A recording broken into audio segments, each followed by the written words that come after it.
يا رحمن يا رحيم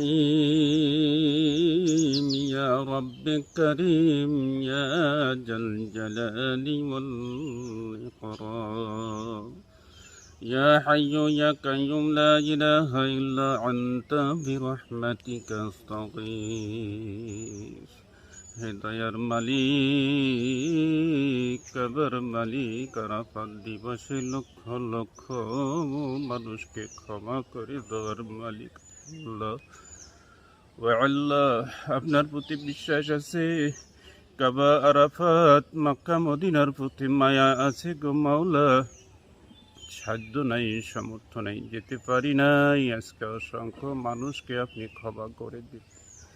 ও দয়াল সাগর রহমানুর রহিম ইয়া আরহামার রাহিমিন ইয়া গাফুরুর রহিম আল্লাহ, আপনি তাদের মধ্য থেকে আমাকেও শামিল করে নিয়ে আমাদের জীবনের সমস্ত গুনাহগুলোকে ক্ষমা করে দিন। আমিন।